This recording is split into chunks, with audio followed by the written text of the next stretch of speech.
그때 세베대의 아들의 어머니가 그 아들들을 데리고 예수께 와서 절하며 무엇을 구하니 예수께서 이르시되 무엇을 원하느냐 이르되 나의 이 두 아들을 주의 나라에서 하나는 주의 우편에 하나는 주의 좌편에 앉게 명하소서.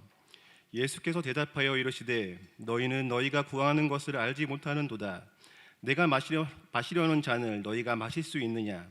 그들이 말하되 할 수 있나이다. 함께 읽겠습니다.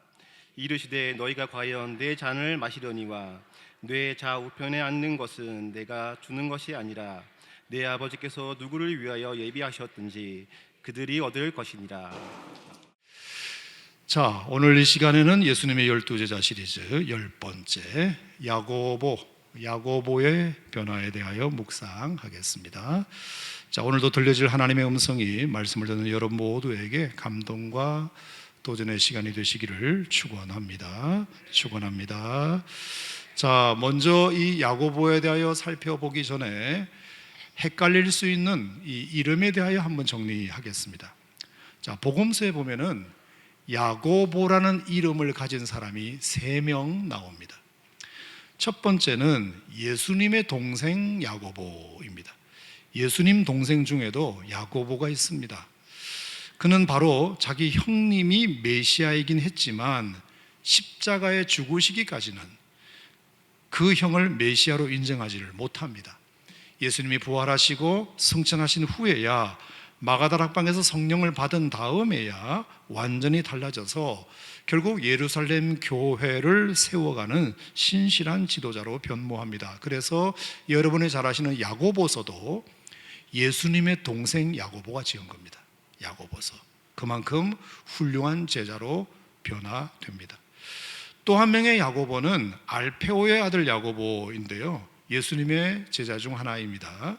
재밌는 것은 이 알페오의 야고보를 성경은 작은 야고보 이렇게 표현했는데 그 이유는 다음 주에 말씀드리겠습니다. 자, 그리고 오늘 한 명의 야고보가 이제 오늘 살펴볼 야고보인데, 아버지의 이름으로 구별해 본다면 세베대의 아들 야고보 이렇게 성경은 기록합니다. 나의 순으로 보나 제자되는 순서로 보나 사역의 중요도로 보나 알페오의 아들 야고보보다는 좀 앞서 있다고 해서 큰 야고보 이렇게도 불리웁니다. 자, 오늘 살펴볼 제자는 바로 이 큰 야고보, 세베대의 아들 야고보라는 것을 아시고 들으시기 바랍니다. 한번 따라 하실까요? 큰 야고보, 세베대의 아들 야고보. 자, 근데 재밌는 것은 예수님의 제자 중에 이 세베대의 아들은 야고보 말고도 한 명 더 있습니다. 누구죠? 요한입니다. 요한도 세베대의 아들이고 야고보도 세베대의 아들입니다. 그러니까 둘은 형제지간입니다. 베드로와 안드레가 형제가 같이 제자가 되었던 것처럼 야고보와 요한도 형제가 같이 제자가 된 케이스입니다. 한 집안의 아들 둘이 다 목회자가 되었다는 뜻입니다. 한 집안의 아들 둘이 다 선교사가 되었다는 뜻입니다. 정말 쉽지 않은 참 귀한 결단이라고 생각합니다. 자, 여기까지 손을 맞췄는데 어떤 느낌이 여러분에게 드시나요? 첫 번째 드는 느낌은 참 귀하다. 한 집안에 하나 제자 되기도 힘든데 두 아들 있는 거 다 몽땅 목회자가 되거나 선교사가 되듯이 예수님 제자가 된 거니까 얼마나 참 귀하냐, 그 마음이 일단 들고요. 또 하나는 제가 좀 우려스러운 것이 솔직히 있습니다. 제 말을 이해하실는지 모르겠는데 베드로도 제자가 됐고 야고보도 형제가 제자 됐으니까 형제가 제자 된 사람이 12제자 중에 3분의 1입니다. 그래서 이제 제가 우려가 뭐냐, 노파심이 생기는 게 뭐냐, 아하, 이 친구들 그 공동체에서 조금 목소리가 커졌겠다, 이 생각이 들었습니다. 이게 혼자 있을 때는 가만히 계시던 분들이 누구랑 단짝이 있으면 용감해집니다. 또 마음이 단단해지고 목소리가 약간 커질 수 있거든요. 만약에 하나라도 이것이 그 공동체 안에서 그들의 목소리가 커지는 도구로 썼으면 어떡할까? 그게 제가 염려되는 분 중에 하나입니다. 안 그래도 성경을 보면 예수님께서 그룹을 이렇게 지어서 이제 제자들을 다스리실 때 베드로, 안드레, 야고보, 요한 요 네 명을 퍼스트 그룹으로 택해 가셔가지고 그 사람들끼리만 자주 어디를 데리고 다니십니다. 자주 어디를 데리고 다니세요. 자, 그러면 한국 사람들도 그렇지만 모든 사람들이 다 그래요. 나를 다스리는 어떤 스승님이 우리 몇 명을 각별히 챙긴다는 마음이 있으면 그걸 은혜라고 생각하기도 하지만 그거를 어떤 권위로 생각해서 어떤 다른 사람들과 차별하고자 하는 마음이 생길 수 있습니다. 그래요, 안 그래요? 그렇죠. 나는 너희들과 좀 달라. 예수님이 우리를 특별 취급해 주시거든. 이런 마음입니다. 다행히 요한과 안드레는 괜찮아 보입니다. 그 중에. 왜냐하면 지난번에 제가 말씀드린 대로 안드레와 요한은 예수님을 만나기 전부터 침례 요한의 제자로 활동했던 적이 있습니다. 거기서 겸손과 회개 신앙을 잘 배운 사람입니다. 그러다가 이제 예수님이 나타나시면서 이 침례 요한 선생님이 이제는 나를 따르지 말고 저 예수님을 따라가. 저분이 바로 내가 말했던 메시아셔, 하나님의 어린 양이셔. 그러니 너희들 그분한테 가면 잘해. 알았지? 이렇게 훈련이 된 상태에서 제자가 되었다는 말입니다. 네, 에어컨을 조금 꺼도 되겠죠? 어떠세요? 괜찮았어요? 네. 자, 그러니까 안드레와 요한은 훈련이 좀 된 상태에서 제자가 되어서 그리 걱정이 되지 않습니다. 안드레를 보면은 제일 먼저가 제자가 됐다. 자, 헬라어로 프로토클레토스, 처음으로 부름받은 타이틀을 가졌음에도 불구하고 일부러라도 자기는 뒤로 자꾸 빠져요. 성경을 보면은 베드로와 요한, 야고보만 예수님을 따라다니게 하고 안드레는 일부러 자기가 자꾸 빠져요. 첫 제자지만 개척 멤버지만 자꾸 내가 앞서 나가면 다른 사람들 기회를 뺏는 것 같아서 일부러라도 안드레는 빠져요. 그래서 안드레는 문제가 없어 보여요. 요한도 성격은 다혈질이고 우레의 아들 같지만 어쨌거나 예수님이 사랑하실 만한 제자로 살기 위하여 각고의 노력을 다해요. 그의 별명이 예수님이 사랑하시는 제자였기 때문에 그 별명에 걸맞는 행동을 하려고 자기 성격을 굉장히 많이 죽이면서 살아요. 노력을 많이 합니다. 물론 때로는 야고보와 형이기 때문에 형이 하자는 일이 있으면 옆에 같이 있어줄 때는 있지만 야고보처럼 그렇게 요한이 과격하게는 안 했으리라 생각합니다. 자, 예를 든다면 여러분 잘 아시는 누가복음 9장에 이런 얘기가 있어요. 어느 날 예수님이 제자들과 함께 갈릴리를 떠나서 사마리아를 통과하여 예루살렘으로 올라가실 때가 있었는데 아무래도 사마리아를 통과하여 가는 것이 예루살렘 가는 길이 좀 가깝기도 하고 지름길이기도 하고, 두 번째는 요한복음 4장에서 이미 예수님께서 사마리아 수가성 우물가에 한 여인을 전도한 것을 통해서 많은 그리스도인들이 사마리아에 이미 생겼기 때문에 가는 길도 지름길이고 또 예수 믿는 사람들이 많으니까 환영해 줄 줄 알고 사마리아를 통과하기로 결정합니다.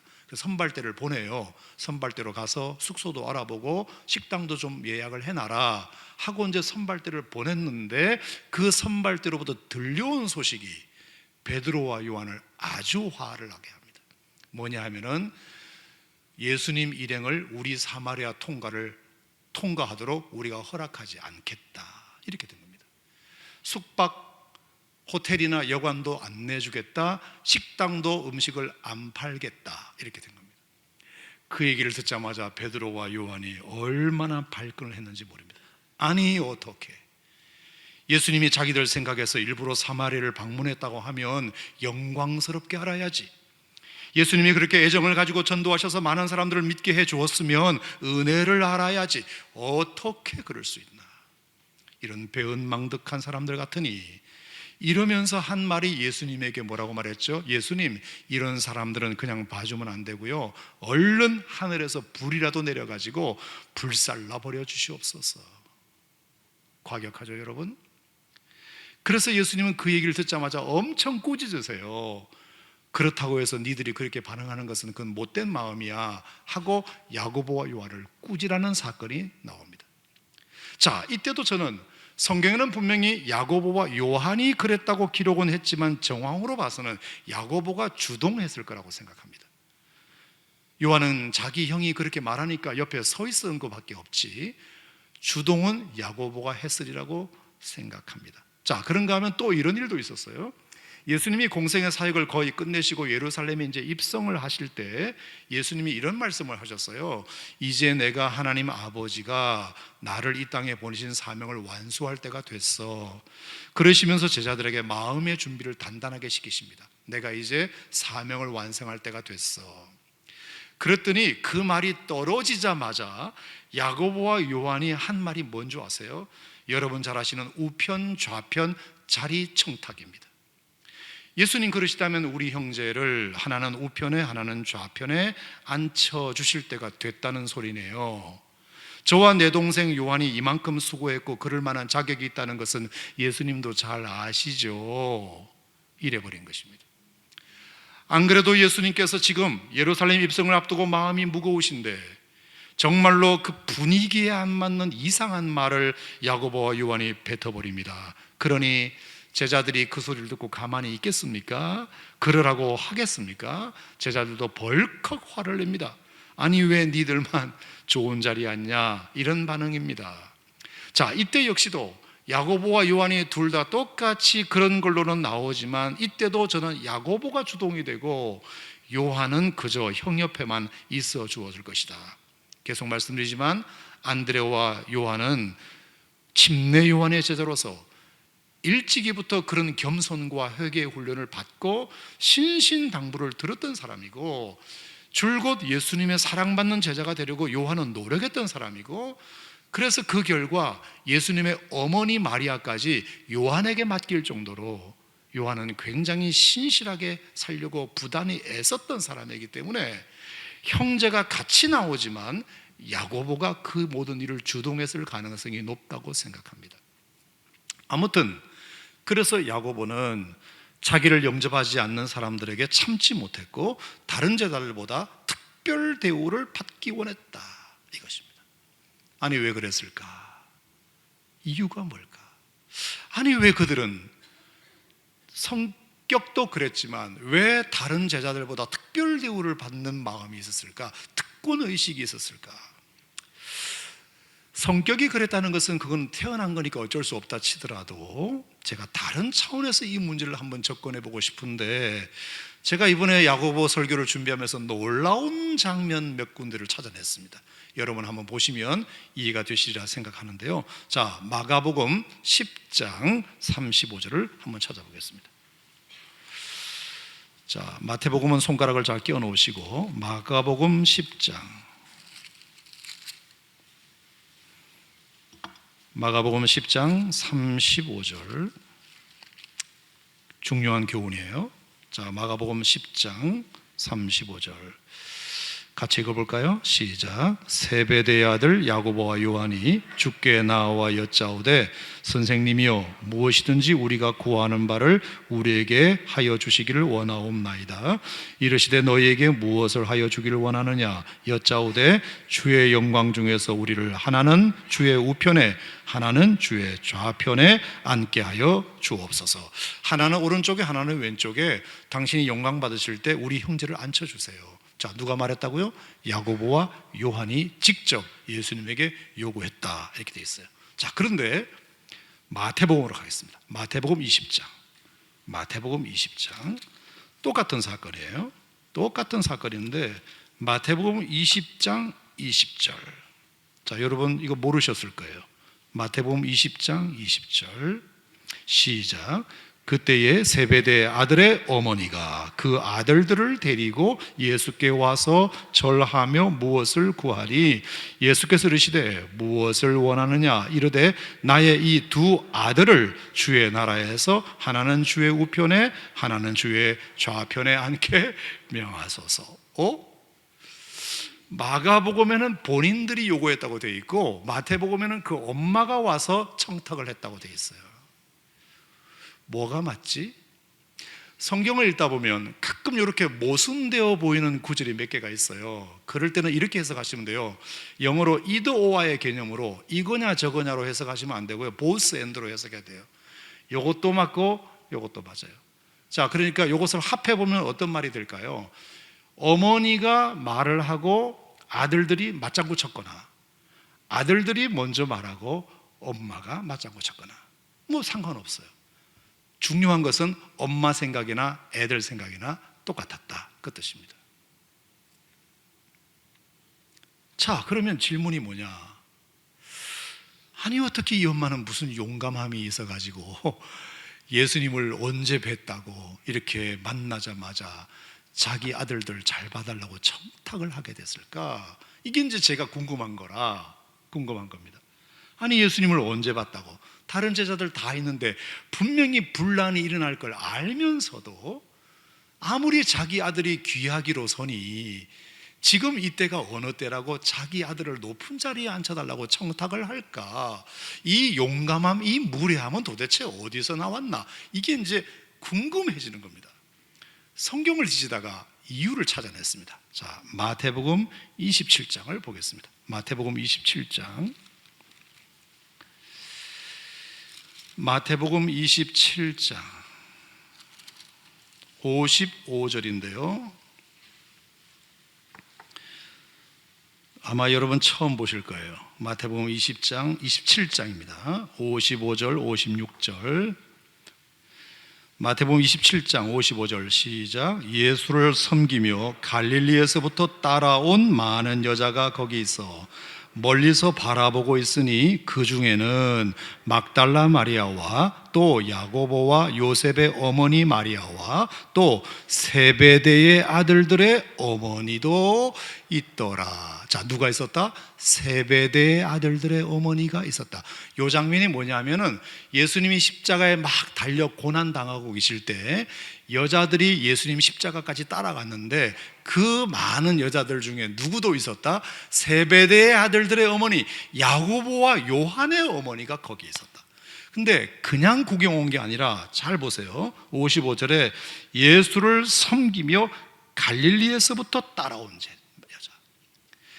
예수님을 일찍이부터 섬기면서 갈릴리에서부터 여기까지 예수님을 따라오면서 예수님을 수종든 여인들입니다. 예컨대 뭐 예수님 밥도 좀 챙겨드리고 잠자리도 좀 마련해드리고 또 음식도 장만해드리고 빨래도 좀 해드리고 그리고 필요한 거 있으면 도와도 드리고 심부름도 해드리면서 많은 여인들이 12명 제자 그룹 외에도 함께 예수님의 사역을 동력하는 이들이 있었는데 그 중에 야고보와 요한의 어머니도 있었다. 그냥 구경 온 게 아니고 지금까지 3년여 예수님의 제자로 따라오는 동안 그 어머니도 함께 준 회원으로서 준 제자로서 함께 사역을 같이 했다 이 뜻입니다. 오라, 조금 이제 이해가 되기 시작하죠. 자, 어떻게 해서 지금 이런 일이 생기게 됐느냐? 그럼 그 어머니는 왜 따라왔느냐? 자, 마가복음 1장을 마지막으로 한 번 더 보겠습니다. 마가복음 1장 19절. 마가복음 1장 19절.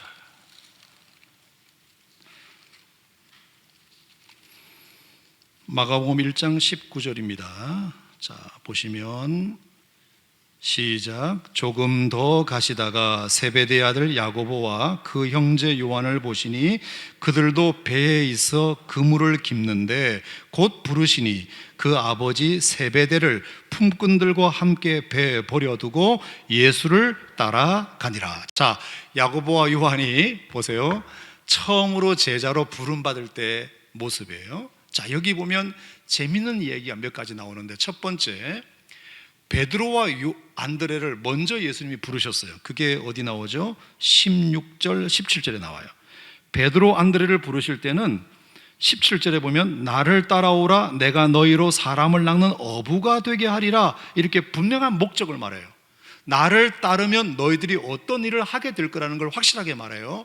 그래서 그들이 각오하고 내가 사람 낚는 어부가 되어야 되겠구나. 고기를 잡아 팔고 회를 하고 물건을 팔아서 돈을 버는 것이 아니라 이제 사람을 낚아서 사람의 생명을 살리는 일을 해야 되겠구나. 베드로와 안드레는 그 목적을 처음부터 갖고 제자로 출발했다고 한다면, 이상하게 야고보 요한은 그런 얘기가 없어요. 그냥 부르시니 곧 따라왔다, 이렇게 돼 있어요. 자, 이게 목적의 모호성. 많은 일을 할 때 굉장히 중요한 것 중에 하나가 그 일을 왜 했니, 이겁니다. 예수를 네가 왜 믿고 있으며 그 주님의 일을 왜 하고 있니, 이게 중요합니다. 항상 그걸 묻는 게 중요해요. 내가 이 일을 왜 하고 있지? 어떤 목적을 가지고 있지?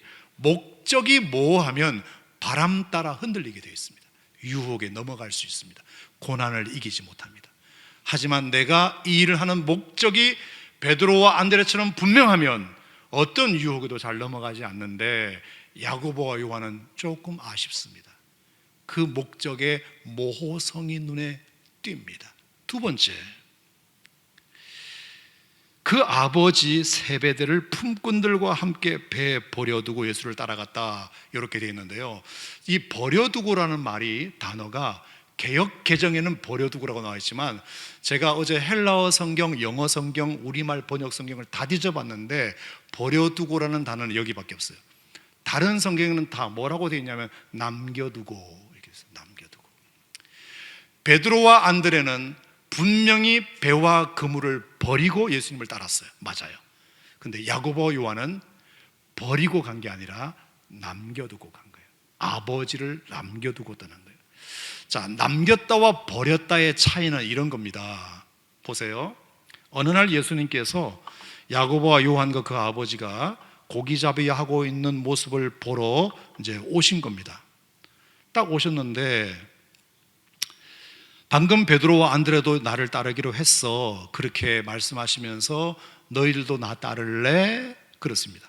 그러자 옆에 있는 요한이 말합니다. 예수님이 이미 구면이기 때문에, 아버지, 어머니, 형, 저분이 제가 말씀드렸던 예수님이세요. 침례요한 선생님이 추천하셨던 하나님이 보내신 이 땅을 구원할 메시아라고 말씀하셨어요. 그래서 저는 그래서 따르기로 했어요. 그러니까 꼭 형님도 따랐으면 좋겠어요. 아버지, 어머니, 이 형님도 저랑 같이 저 예수님을 따라갔으면 좋겠어요. 제자가 되었으면 좋겠어요. 이제 아버지가 소개를 받은 거잖아요. 그래서 아버지가 그 아들의 말을 듣고 예수를 한번 딱 쳐다보는데, 사람이 일단 괜찮아. 얼굴에 광채가 나고 목소리도 위엄 있고 좋아 보여요. 그리고 특별히 자기가 존경하는 침례요한 선생님이 소개를 해줬다고 하니까, 특히 세상을 구원할 메시아라고 하니까, 내 이 두 아들 앞으로 출세하려면 내가 하는 사업을 물려받는 것보다 저 예수 선생 제자가 되는 것이 좀 더 낫겠다.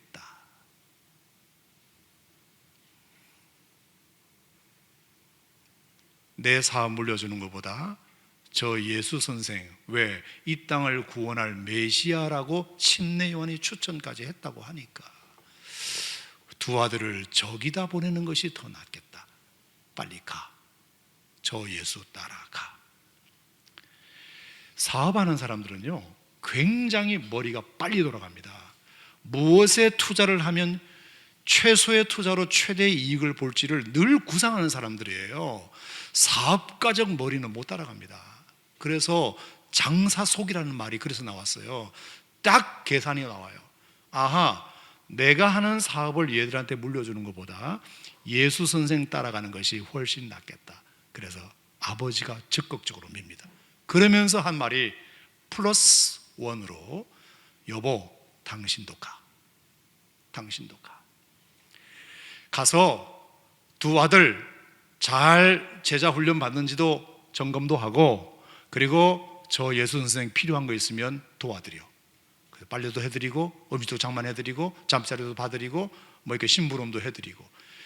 그래서 유일하게 예수님의 12제자 중에서 두 아들을 보낸 것도 엄청난 거지만 심지어 엄마까지 제자가 된 유일한 케이스예요. 그 엄마가 준 제자가 됐다는 뜻입니다. 그래서 아까 뭐죠? 갈릴리에서부터 따라온 여자, 예수님을 섬기면서 갈릴리에서 따라온 여자. 그러니까 이제 엄마가 무슨 얘기를 했겠습니까? 그러면 당신은요? 이렇게 돼요. 내 걱정은 마. 아무래도 저 예수 선생 선교사에 가려면 돈이 많이 필요할 테니까 내가 좀 뒤를 좀 대지. 자, 재밌는 것은 여기 보니까 아버지 세베대와 품꾼들을 배에 버려두고 이런 말이 나와요. 품꾼들이 있었다. 그러니까 베드로나 안드레와 같은 거하고는 좀 수준이 달라요. 벌써 품꾼이 있었어요. 세베대에게는 직원이 있었다는 말입니다. 그러니까 수산회사나 어업회사의 사장님이었고 선단을 가지면서 전문적으로 고기잡이를 하는 회사 사장님이었어요. 그래서 돈이 많아요. 그래서 그때부터 이 어머니 이름이 살로메인데, 살로메는 그 예수 선생 학교의 자모회장이 되고, 그리고 세베드는 후원회 회장이 된 거예요. 온 집안이 두 아들을 예수 제자 되게 한 데다가 엄마는 자모회 회장, 학부모 회장, 그리고 아버지는 후원회장. 그러니까 얼마나 예수님에게는 중요한 가정이었겠습니까? 그러니까 막판에 지분을 요구하는 겁니다. 우리가 이렇게 섬겼으니까 뭘 줄 겁니까? 우리 아들 우편에 좌편에 앉혀주셔야 되지 않겠습니까? 예수 선생? 내가 당신을 위해서 얼마나 많은 희생을 했고, 우리 남편은 뼈가지에게 돈 벌어가지고 기러기 아빠로 계속해서 돈줄을 대줬는데, 예수 선생 이만하면 우리 아들 해줘야 되지 않겠습니까? 여러분, 성경에서도 우리는 다 이유가 있습니다. 그냥 된 게 아니에요. 자, 여기까지 여러분 어떻게 생각하십니까? 저는 이 말씀을 들으면서 무슨 생각이 이제 제 마음속에 여러 가지로 들었느냐 하면은, 어쩔 수 없이 사람은 자기가 한 만큼 받으려고 하는 마음이 있구나. 나쁜 마음은 아니에요. 당연한 거예요. 그래서 우리가 회사에서 열심히 일하면 일한 만큼의 품삯을 받고 월급을 받기를 원하는 거 당연한 거예요. 그건 맞아. 그런데 그것을 그대로 신앙생활로 옮겨놨을 때, 교회 생활로 옮겨놨을 때, 하나님을 믿는 일과 관련되었을 때 그것이 맞을까 생각해 봤어요. 만약에 대한민국 교회에 수많은 교회들이 먼저 온 순서대로, 헌금 많이 낸 순서대로, 교회 봉사 많이 한 순서대로 목소리가 커진다면 은혜로운 교회는 한 군데도 없을 거예요. 한 군데도. 그래, 당신은 먼저 왔다고 그렇게 소리를 크게 지르는구나. 그래, 당신은 봉사 많이 한다고, 장로님이라고 올 헌금 많이 드셨다고 그렇게 하시는구나. 얼마나 그게 상처가 되는지 몰라요. 상처가. 제가 그분들의 수고를 모른다는 게 아니에요. 이해하세요? 온 가족이 두 아들 보냈지, 엄마는 학부모 회장하지, 아빠는 후원회장하지, 그러니까 내 아들 오른쪽 왼쪽에 앉혀달라는 소리 할 수 있다 생각하지만, 그것을 들은 10명의 제자들은 그런 부모도 못 만났지, 우리 엄마 학부모 회장 아니지, 우리 아빠 수산회사 회장도 아닌데, 그러면 그 나머지 10명의 제자들의 박탈감, 상대적 박탈감을 생각해 봤냐고.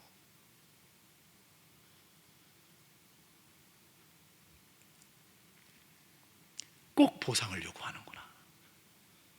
나 같은 사람이 하나님 앞에 이렇게 많은 은혜를 받아 헌신할 수 있게 된 것만으로도 나는 기뻐, 나는 그 자체가 너무 좋아, 이러는 사람은 정말로 많지 않구나. 오 서글픈 나의 욕심이요, 오 추악한 나의 자화상이요.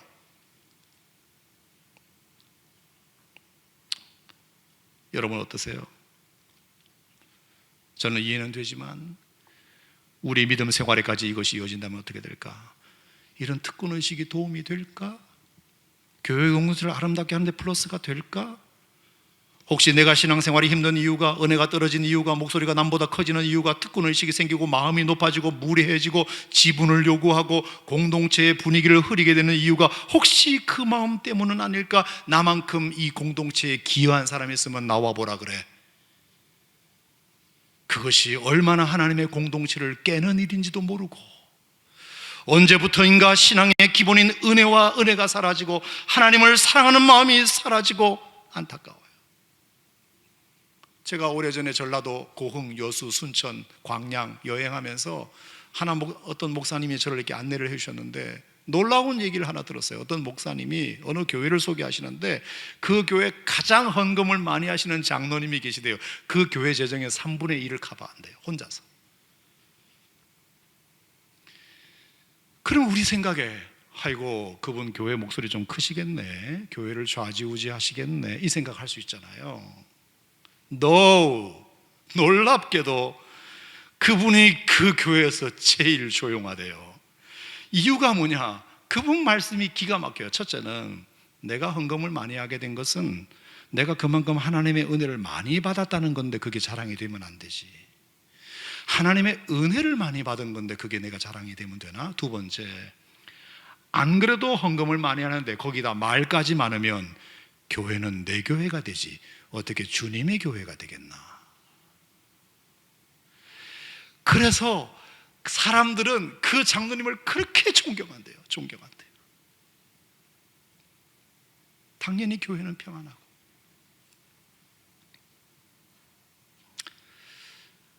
저는 제가 여러분들에게 도전하고 싶은 것이 그것이에요. 야고보, 요한 두 아들 예수님 학교에 보낸 거 너무 잘했죠. 그 어머니까지 준 제자로 따라와서 3년 가까이 참 허드렛 일 하면서 봉사한 건 너무 잘했어요. 그거 제가 모르는 바 아니고 필요할 때마다 아버지가 사업해가지고 기러기 아빠로 돈을 대가면서 뭔가 충성해 준 것도 나는 인정합니다. 그런데 딱 거기까지 그렇게 해서 이렇게 섬길 수 있음이 은혜입니다, 이런 기회를 주셨음이 감사합니다 했으면 참 좋았을 텐데 거기에 한 걸음 더 나아가서 뭐라고 그랬느냐? 그래서 지분을 요구하는 겁니다. 아들, 딸, 우리 두 아들 잘 되게 해주시오. 여기서 그냥 싹 말아 먹어버렸습니다. 다 거기까지만 좋았을 텐데. 그래서 우리 두 아들, 그러니까 듣는 열 제자들이 발칵하면서 그런 게 어딨냐, 지금까지 수고했던 그 모든 것들이 다 허사가 되는 것을 본인 스스로가 만들어 버렸어요. 너무 안타까워요.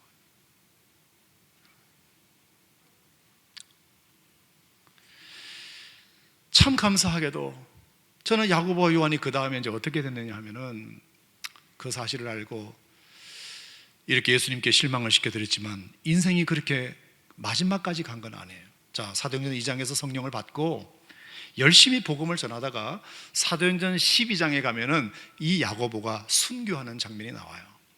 자, 성경을 통틀어서 예수님의 제자 중에 유일하게 순교 장면이 나오는 제자가 야고보예요. 베드로도 순교했고 안드레도 순교했고 다 순교했지만 그것은 다 다른 성경 외 초기 기독교 문서에 나올 뿐이지 성경에 기록된 유일한 순교 장면은 야고보밖에 없어요. 그리고 그 야고보가 12제자 중에 첫 순교자가 돼요. 성경이 보장한다 이 뜻입니다. 자, 한때는 야고보가 자기 지분을 요구하고 엄마와 짝짝꿍이 되어서 자기를 알아주기를 바랬던 그 제자가 사도행전에서 성령을 받고 그리고 예수님을 위해서 첫 번째 순교자가 되는, 성경이 공식적으로 알아주는 순교자가 됩니다. 특히 야고보는 성령을 받고 사도행전 2장과 사도행전 12장 사이에 그 10장 사이에 놀라운 일을 했다고 문서에 기록되어 있는데 스페인에 가서 복음을 전했다는 기록이 있어요. 스페인 아시죠? 여러분, 이스라엘에서 스페인까지가 얼마나 멀어요? 그 당시 땅끝이라고 생각했던 곳이에요. 자, 그 스페인에 가서 복음을 전했는데 왜 그랬냐면은 이제 내가 어머니와 아버지, 어머니의 후광과 아버지의 후광을 좀 벗어나서 정말 내 힘으로 내가 하나님을 사랑하는 마음으로 한번 사역해보고 싶다. 아버지 후원회장, 어머니 자모회장 같은 거 없고 그냥 나 혼자 하나님 앞에 선 단독자로서 나를 모르는 곳에 가서 내가 밑바닥부터 한번 내가 예수를 전해보고 싶다. 그래서 가장 먼 나라 스페인에 가서 복음을 전했는데 얼마나 스페인 사람들이 복음을 듣고 예수를 많이 영접했는지 몰라요. 그래서 가지 말라고 선생님 여기서 계속 살면 안 되냐고. 그랬더니 야고보가 무슨 생각을 했냐면, 오호, 이렇게 내가 전도해서 많은 사람이 나를 좋아하면 내가 여기에 하나님보다 더 영웅되겠다 싶어서 다시 돌아와요. 철저하게. 이렇게 많은 사람들을 전도했으니 이제 내가 여기 거의 교주가 될 뻔하겠다 하는 마음이 들어서 예루살렘으로 돌아오자마자 헤롯 아그리파 1세에게 칼로 맞아 죽어요. 괜히 돌아왔어요. 그러자 스페인에서 많은 사람들이 뒤쫓아왔어요. 그리고 아무도 그 야고보의 시신을 거두는 사람이 없자 그 시신을 스페인 사람들이 가져가며 자기 나라에. 그래서 지금 스페인 산티아고 데 콤포스텔라 대성당에 야고보의 묘지가 거기 있어요. 묘지가. 산티아고 순례길 아시죠? 산 하면 세인트, 거룩하다. 티아고 하면 스페인 말로 야고보 뜻이에요. 산티아고, 성 야고보 순례길. 800km 정도 되는 세계 수많은 관광객들이 산티아고 순례길, 그 야고보가 어머니 아버지의 후광을 떨쳐버리고 내가 하나님 앞에 선 단독자로서 내가 가장 멀리 가서 제대로 된 사역을 내가 한번 해보고 싶다. 지금까지 예수님을 따라다니는 사역은 아무것도 아니야. 그건 내가 목적이 잘못됐어. 그건 어머니 아버지의 후광 때문에 그렇게 한 거야. 그리고 나에게는 다른 욕심이 있었어. 나는 이제 그런 거 다 버려버리고 순수한 마음으로 한번 사역해보고 싶어. 스페인에 가서 복음을 전한 그 순수한 열정을 스페인 사람들은 길이 기억하면서 지금도 스페인의 수호성인은 야고보입니다. 야고보예요.